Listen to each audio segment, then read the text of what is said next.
and listening to the Kirtan has been amazing.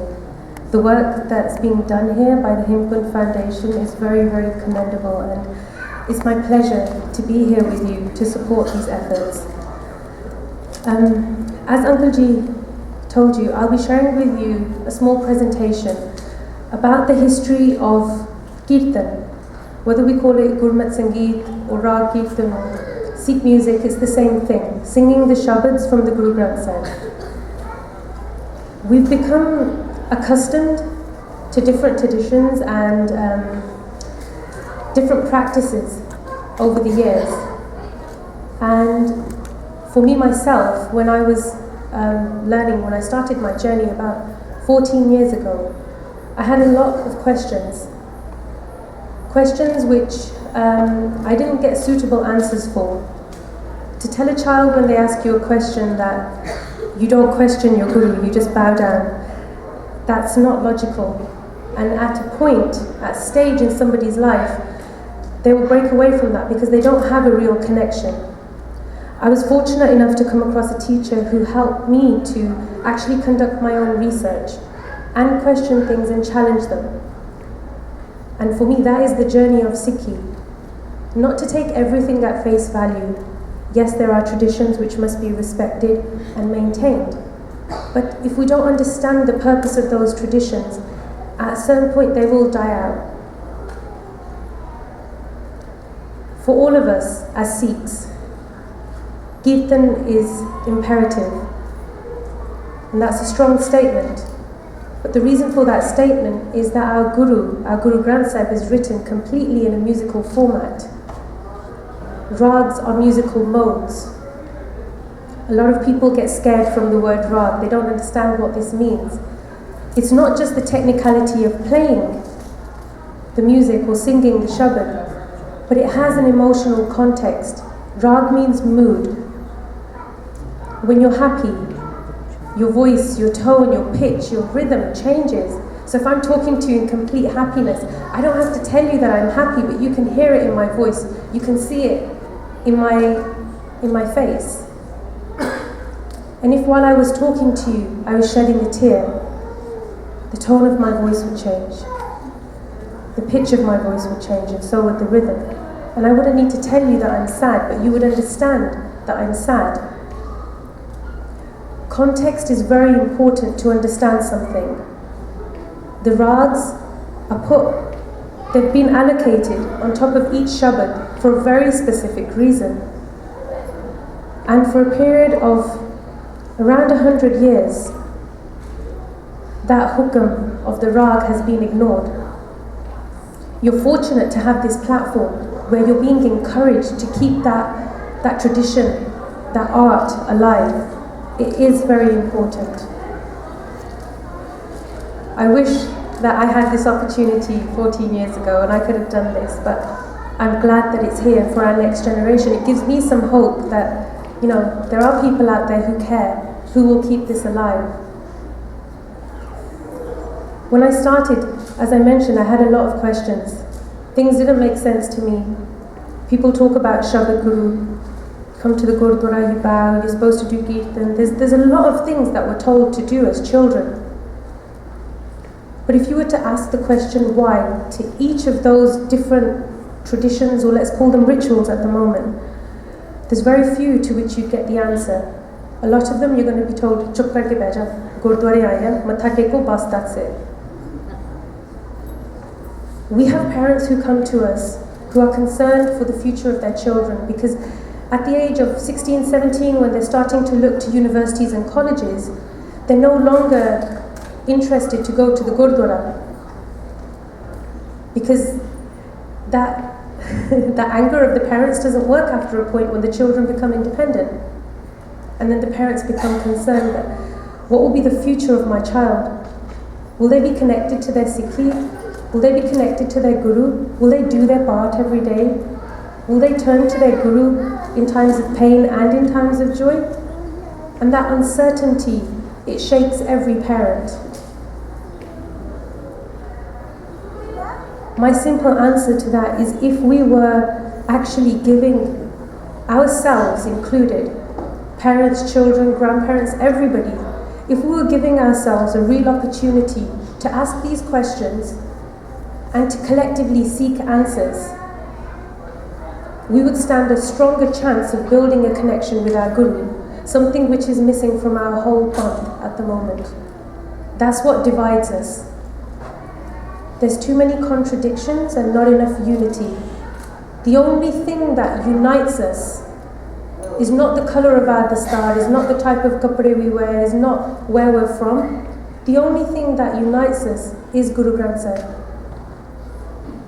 That's our foundation pillar. Therefore, everything, every single word that is written within the Guru Granth Sahib is there to be followed and to be lived. And when we connect with the mood of that rag, and we express that rag, we express our pain, our joy, and we're expressing it to our Guru. That is when you become Ang-Sang, that's when you and Guru become one. And that's an experience for every Sikh to have. It's not just for Kirtaniye, not just for Ragis. We have this illusion where we feel that Kirtan is just for the people who sit on this stage and that's it. And they travel around, they go from stage to stage, Gurdwara to Gurdwara, and we pay them and they do Kirtan, and that's it. This is not how it was. There's a Sakhi which I'm sure you're all familiar with, where Guru Nanak Dev Ji, he gave the instrument Saranda to the Sangat. When the Ragis refused to do Kirtan, he himself sat to do Kirtan. And he gave Kirtan to the Sangat. He said, this belongs to you. This is your means to communicate with me. It's like a phone, a direct telephone conversation upstairs. No middleman needed. And if you all make this much effort to come from your homes, to gather each year to support that very same cause, I ask you just to take one more step, to do a little of your own research, ask a few of your own questions, to understand why things are the way that they are. And are we practicing the way that we should be? Is everything in accordance with how it should be? I'm not here to upset or to offend anybody, but I would like to just get you thinking about a lot of things so that we can make some improvements and we can come together stronger. So I'm going to share with you a part of my journey. Some of the research that I was fortunate enough to come across, I'll be sharing some segments with you today. When I was told about Guru Nanak Dev Ji, the thing that inspired me the most is how far and wide he travelled. Not many of you may know this, but he was the second most travelled person in history. The first was somebody called Ibn Battuta, who travelled for 32 years. And Guru Nanak Dev Ji is the second. He travelled across the world for 27 years. In an era where you didn't have the comfort and the amenities that we have. You couldn't get on a bus or a plane or in a car. Everything was very different. But something drove him to go out there, to want to share something with people of all cultures, of all backgrounds, of all walks of life. And the thing that interested me the most, he didn't travel alone. He travelled with Bhai Mardana, who was a devout Muslim by birth and until his death. He was the best friend of Guru Nanak, and he played an instrument called the rabab.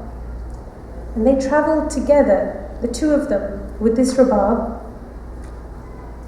and they didn't preach. They didn't tell people how to live their lives. They didn't tell them what they're doing wrong. But Guru Nanak Dev Ji had something. He had this incredible power which he shared through Bani, that Turki Bani. Through the sound current of the rabab, they impacted so many lives. And they did bring a change. Goda Rakshas, you may have heard this name. He was a cannibal. Now, if we think of a cannibal, these days we would have no association with that, but imagine somebody who eats other human beings. Would you go to their house willingly? Would you knock on their door and say, "Hi, how are you doing?" I don't think that we would do that. I wouldn't do that. I don't think I'm that brave. But he did. He didn't judge. He saw something. And that connection that he had with the Akal Purkh gave him the strength to go there and to make a difference in this person's life, a person who the rest of the society had almost, let's say, excommunicated, disassociated themselves with, that this person's not human anymore because he eats other human beings. And when he was asked, why does he eat humans? His response was, well, I've never met a human being until this day, till I've met you. And the thought behind that is how we behave, how we project ourselves as humans. Are we able to unite, or do we just segregate? And these things really intrigued me. The rabab that was used by Faranda was a very specific rabab. There were already 62 different types of rabab that existed across India. Bhai Mardana already had a rabab. He had a Drupadi rabab which had 6 strings and a slightly different shape. But Guru Nanak Dev Ji felt the need. I don't know what the reason was. I don't think any of us can know what the reason was. But he felt the need to get a specific rabab instructed and made according to those instructions. So, in this image, you see here that Bibi Nanaki, she's standing there. This is an image of Bhai Faranda in the white. I don't know if you can see it very well. Bibi Nanaki paid for that rabab, and she gave it as a gift to Guru Nanak Dev Ji. Guru Nanak Dev Ji gave it to Bhai Mardana, who, as you know, played it along during their journeys. Now, what was the need to create another rabab? The rabab that Guru Nanak Dev Ji created has 5 strings, a slightly longer fingerboard, and there's a part which they call the neck. This was smaller. So this is the image of the Sikh rabab or the Farandiya rabab. And this specification was given by Guru Nanak Dev Ji. For me, I'm not here to question, or which other instruments we can use and why we can use this instrument, why we can't use this instrument. I'm not saying that to you. I'm just simply sharing with you the facts. That if my Guru created this instrument, he felt the need for this, then if I'm following and I'm being inspired by his life, why would I not pick this instrument up and learn this instrument?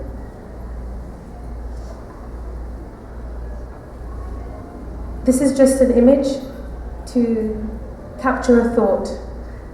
Bhai Mardana and Guru Nanak Dev Ji, how they must have looked and sounded. Guru Arjan Dev Ji's contribution to Sikh music was vast, in more ways than one. As well as the compilation of the Ard Granth, now the Guru Granth Sahib Ji, they also created 31 new rags, which didn't exist in Indian classical music already.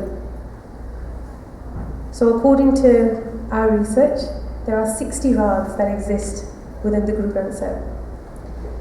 And 28 of those rags already existed in Indian classical music.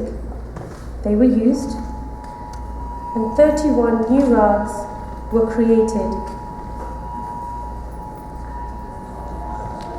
A Mishrit Rag is a compilation of 2 rags being put together to create a new rag. A lot of people here, they feel that you have 12 different types of rag gauri and that they're all the same. They all have the same mood. Simple example I can give you here is that if you were to have 4 children at the same time, quintuplets, not even triplets, okay? Although they're born to the same parents, they'll have very, very similar features. They live at the same address, born at a similar time. They're all going to have different personalities. Any parents who have twins will tell you the exact same thing. Both of their children are not identical, not according to their personalities. And that's how the rags work. If you bring together two separate rags to make one new rag, you're going to have a new mood. Therefore, each rag is looked at individually and independently. Dhrupad until folk, all of the different genres that you can imagine across India have been captured within the musical framework of the Guru Granth Sahib.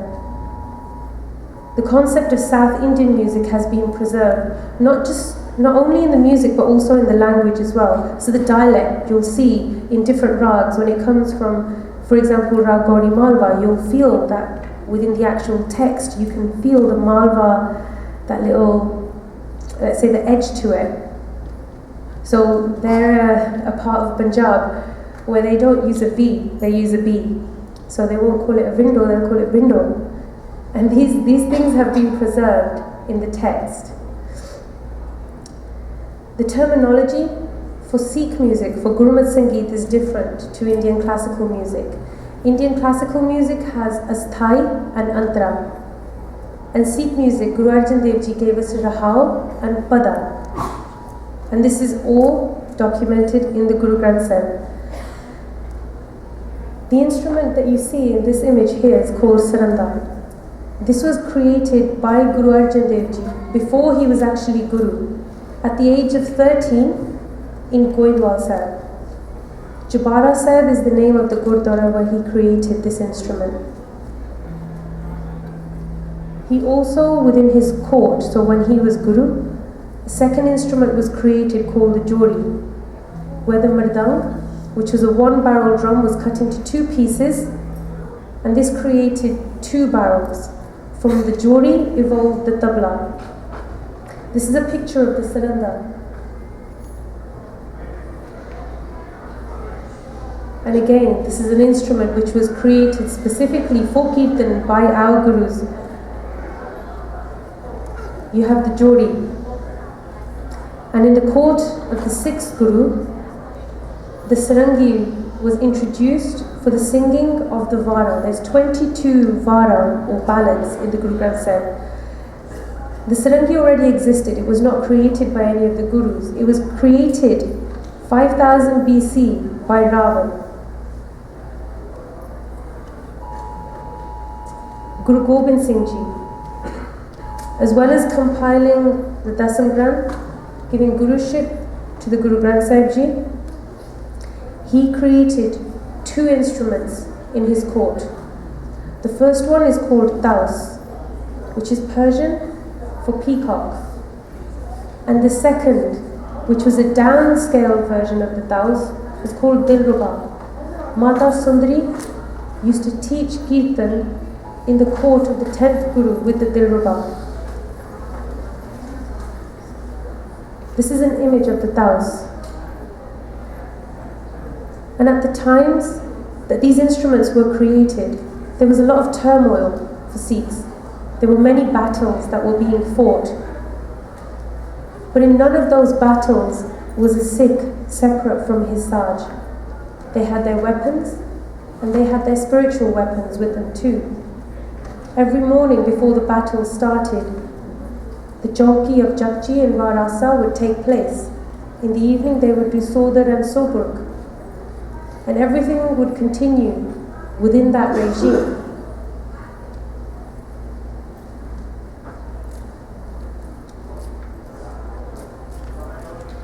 This is the Dilruba, which you've already seen and heard on the stage. They say that the reason for the creation of this was the size of the Taus was too large to carry on horseback, and when you've got to carry all of your luggage and weapons and everything with you, it was not very convenient for some. So they requested to Guru Sahib to create a smaller version, and that's where the Dilruba evolved from.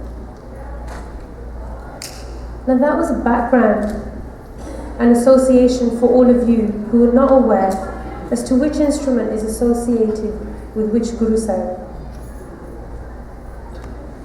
And that seems nice and beautiful, and the instruments seem very attractive. But what you're fortunate enough to see and experience on the stage here doesn't exist within every Gurdwara. When we go to a Gurdwara, we see 3 people, 2 harmoniums and a tabla. And for most of us, that's all we've ever seen. There's very few of you here who may have seen these instruments being played in a Gurdwara except for here, in your younger days. The question is, why did it change? How did it change? And when did it change? This image here is from the 1800s. It's taken from the Illustrated London News.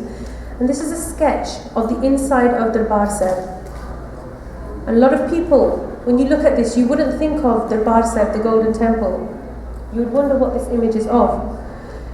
You see Maharaj's beard, you see the Chandni Sahib, and beside, just over there, I'm not sure if you can see, there's 2 musicians. There's one on a jodi and one on a rabab. And behind, you can see that there's ladies walking through. And many of you are familiar with how things have evolved since then. So the things that happened almost 100 years ago, they're no longer able to persist. These are some sketches from that same series, from the outside of the Darbar Sahib. Can you imagine seeing a cow walking in the Parkarma of the Darbar Sahib in this day and age?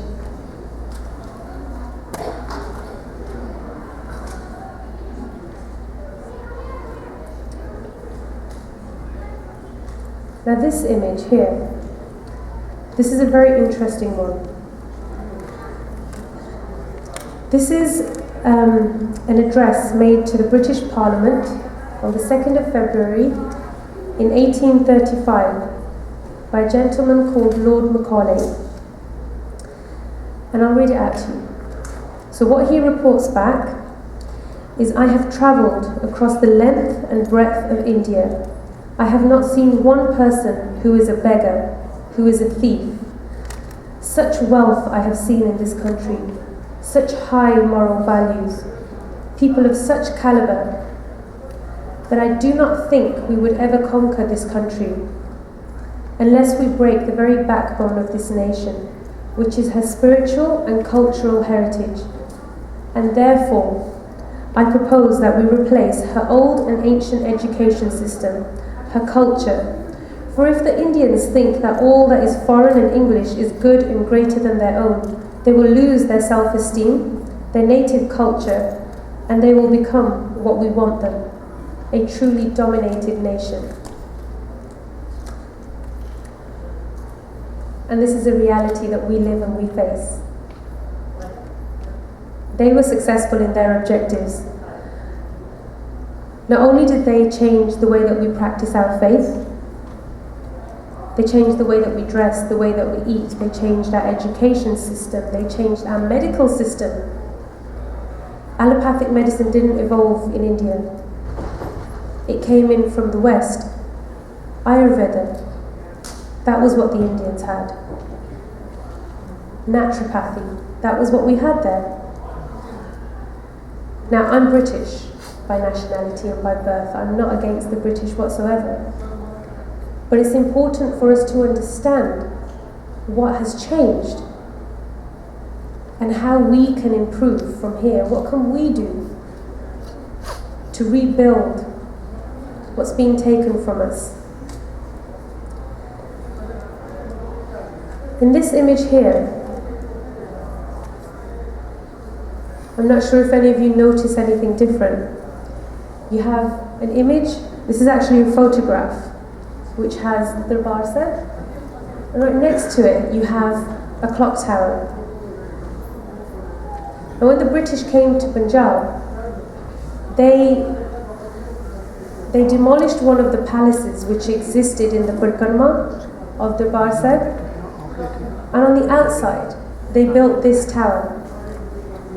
This tower was the tallest building in Amritsar.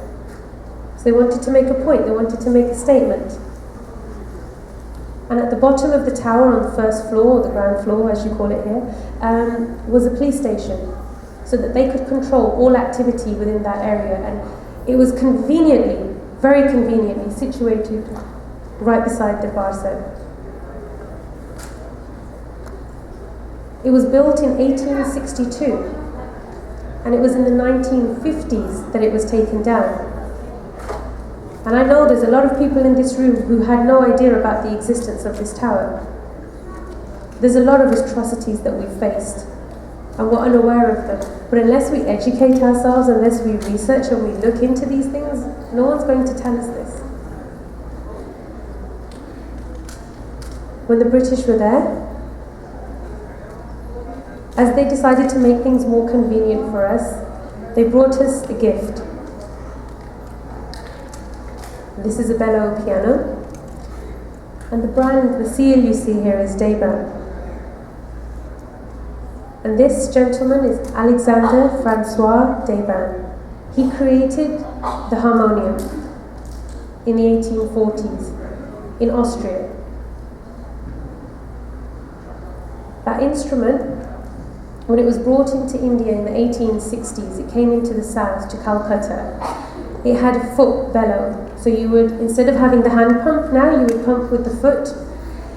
And the people who were in support of the East India Company, they offered their suggestions because this instrument it wasn't successful in Europe. Even the buskers rejected it. So the East India Company made a deal, and they imported these instruments to India. They modified it to have a hand bellow, because for Indians at that time, how they express their concerns is to use their feet for an instrument is disrespectful. So it was modified to have a hand bellow. Now the purists, the more orthodox practitioners of Indian classical music, refused to take on this instrument. They called it the bane of Indian music, the disease of Indian music, simply for the reason that a Western-made instrument cannot execute or justify the emotional technicalities of a rag. So you can't fuse Eastern and Western music in that harsh a method. Our practice changed. This is a more recent sketch of the inside of the Barsa, where you no longer see the Jodi, you no longer see the Rabab. You see barriers, you see things that are very different. For some of us, we may be happy with these changes. They may be convenient, they may work for us, which is fine. But for others, they may not be. If we don't understand our heritage, if we don't understand the purpose of the jewels that we were given, then we don't deserve them. But if we're able to appreciate the value of the teachings of our gurus and the methods that they use to share those teachings, then maybe we could make our contribution to supporting and reviving our heritage, our collective heritage.